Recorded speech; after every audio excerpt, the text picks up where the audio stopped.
Assalamualaikum warahmatullahi wabarakatuh.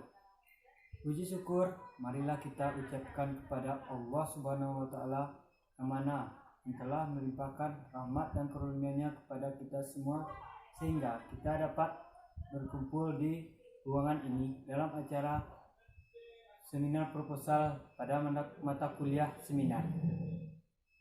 Salawat dengan salam tidak lupa kita ucapkan kepada Nabi besar kita, yakninya Nabi besar Muhammad SAW, yang mana yang telah membawa kita dari zaman kegelapan sampai zaman terang benderang yang seperti kita rasakan saat sekarang ini.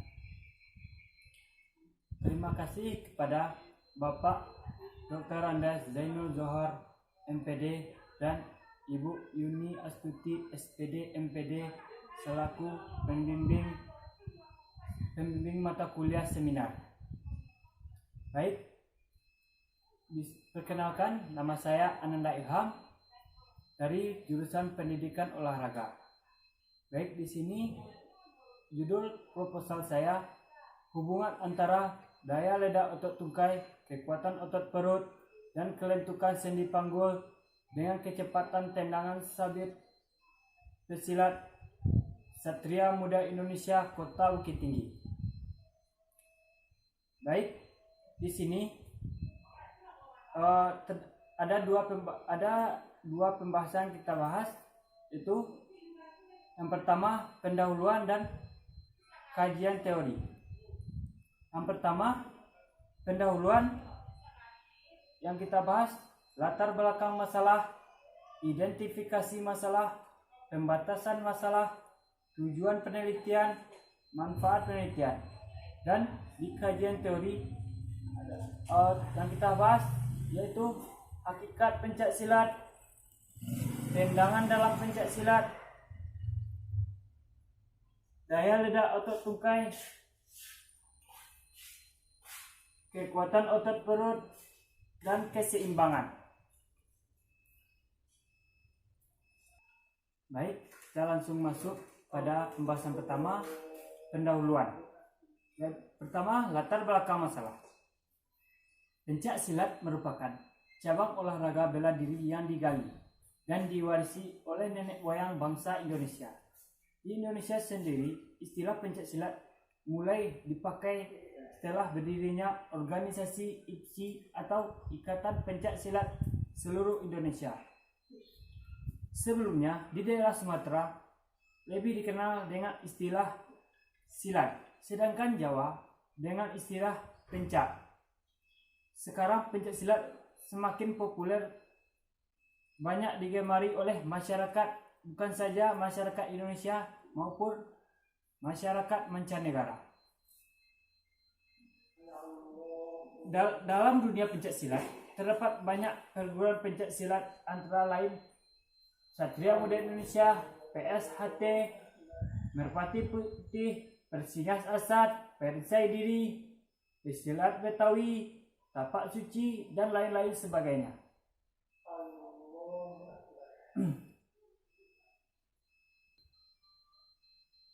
Khususnya perguruan Satria Muda Indonesia.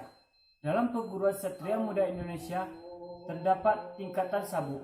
Yang pertama tingkatan Pratama Taruna, Pratama Madya, Pratama Utama, Satria Taruna, Satria Madya, Satria Utama, Pendekar Muda, Pendekar Muda Madya, Pendekar Muda Utama, dan Pendekar. Selain itu, banyak jurus dalam perguruan Satria Muda Indonesia, yaitu Kaidah, Langkah Dasar 20, BP atau Bela Diri Praktis, Pukulan 9, Pukulan 2 sejalan, Panser, dan masih banyak laginya.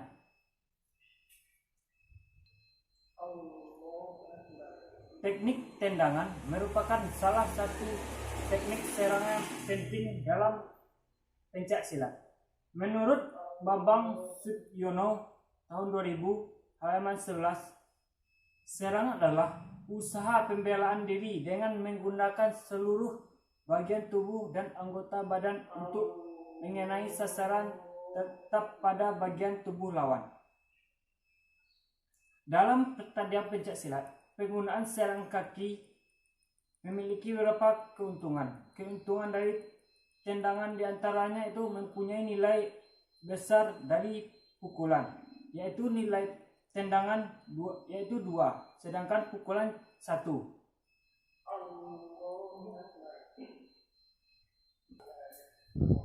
Teknik tendangan dalam pencak silat ada beberapa macam.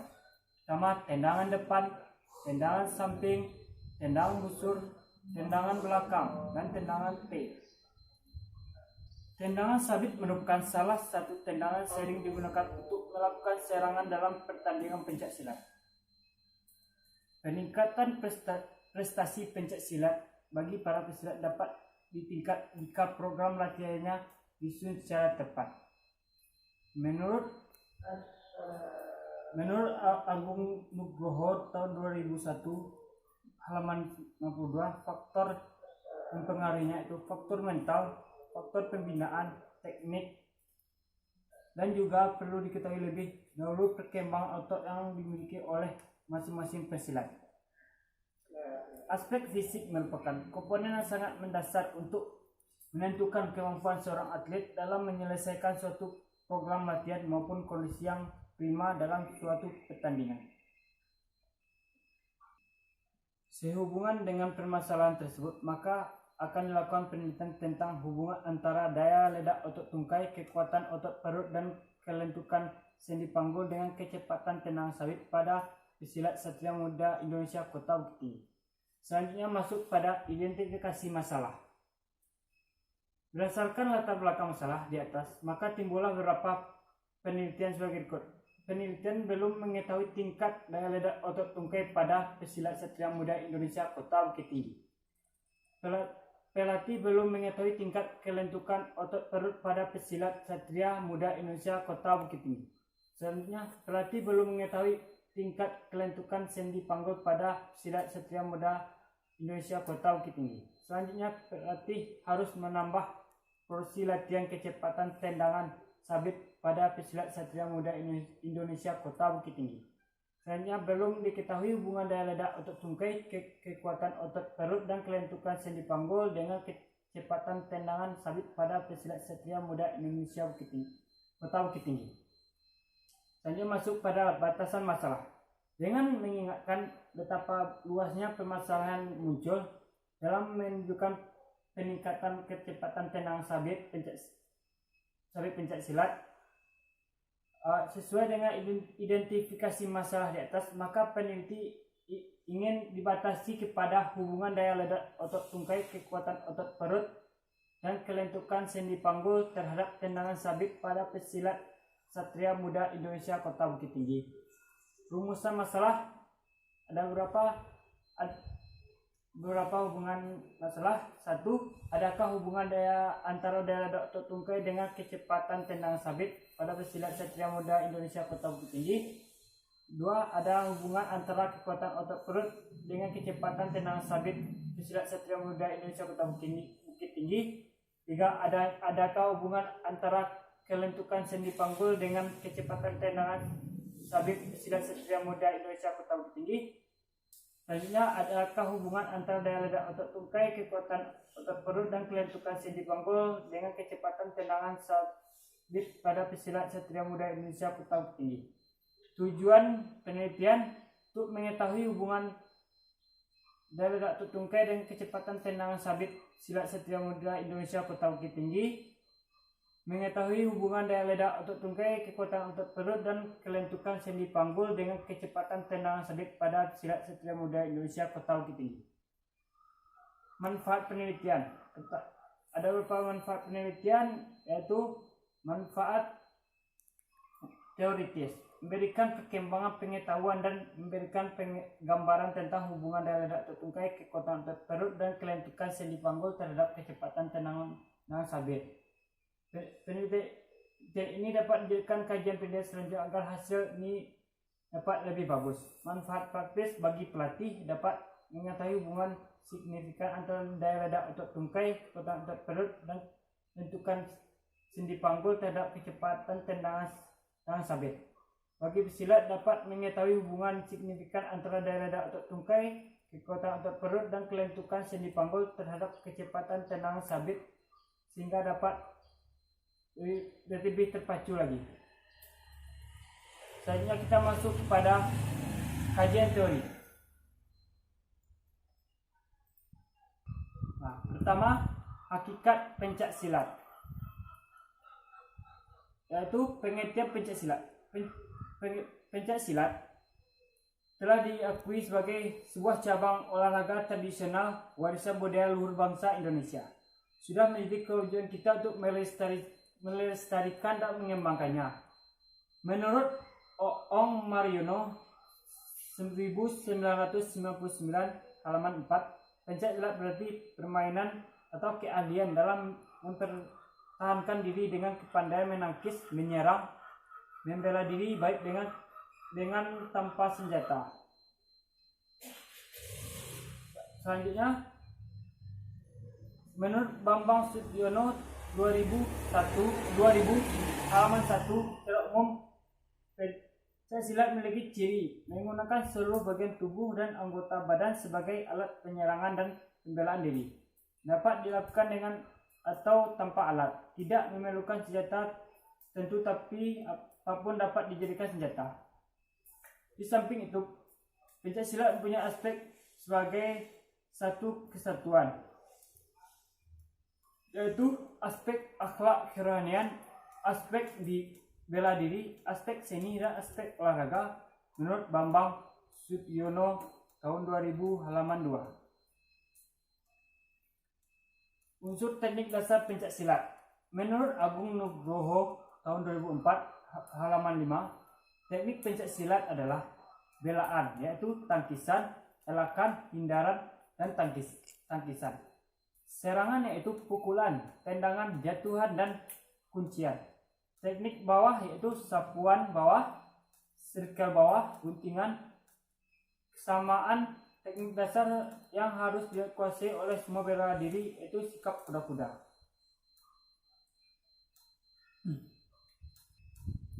Jenis tendangan pencak silat. Tendangan dalam pencak silat dapat dilakukan berbagai macam variasi. Menurut Johania Lubis tahun 2004 halaman 26-30 mengungkapkan bahwa jenis serangan dengan menggunakan tungkai dalam pencak silat meliputi tendangan, sapuan, dengkulan, guntingan. Tendangan sabit, yaitu tendangan lintasnya setengah lingkaran depan dengan sasaran seluruh bagian tubuh. Kenanya pada punggung telapak kaki, yang kenanya di pangkal jari telapak kaki. Teknik pelaksanaan tendangan sabit. Untuk tendangan samping dilakukan jika lawan ada di posisi sisi kanan atau sisi kiri, di mana pesilat meningkatkan salah satu tungkai dan diluruskan searah sampai sisi badan ya keseimbangan dengan condong ke sisi sebaliknya, berkenaan pada sisi ujung kaki. Seperti yang dinyatakan oleh R. Kotot, selamat gerakan dimulai dari sikap pasang angkat lutut hingga putar pinggang, mengikuti arah lintasan tendangan dan serentak diikuti oleh lecutan tungkai bawah. Daya ledak otot tungkai. Pengertian daya ledak otot tungkai berdasarkan definisi terdapat ikut. Daya ledak otot tungkai merupakan kemampuan otot atau sekelompok otot tungkai dalam mengatasi tahanan beban atau dengan kecepatan tinggi dalam satu gerak yang utuh.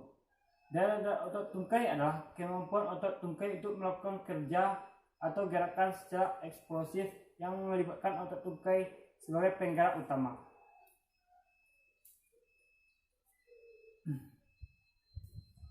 Daya ledak otot tungkai.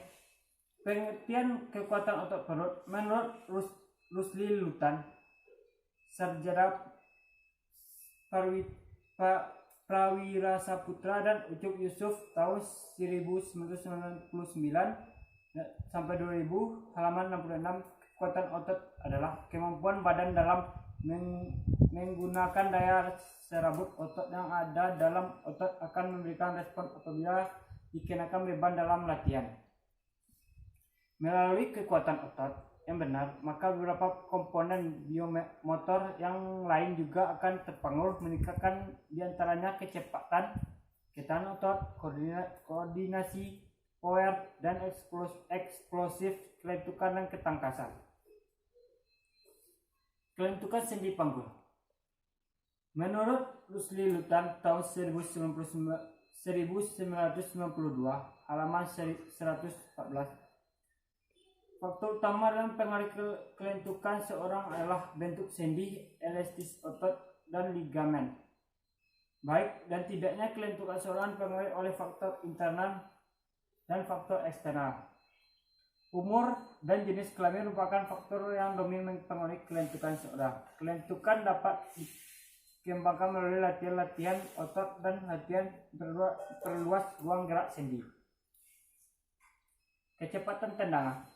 Untuk meningkatkan kecepatan tendangan, model yang digunakan bersifat tradisional, yaitu model latihan di air dan model latihan menggunakan karet. Kecepatan tendangan dalam pencak silat merupakan kecepatan gerak dari segmen-segmen tubuh, yaitu tungkai dan tungkai bawah. Secara biomekanika, gerakan tendangan sabit dapat dianalisa sebagai berikut. Gerakan tendangan sabit, gerakan tungkai melecut dengan lintasan dari luar menuju ke arah dalam dan memotong sasaran yang menjadi target. Ditinjau dari otot yang terlibat dan dalam gerakan tendangan sabit, maka dibutuhkan kekuatan, kecepatan, momen, impuls, impact, dan energi.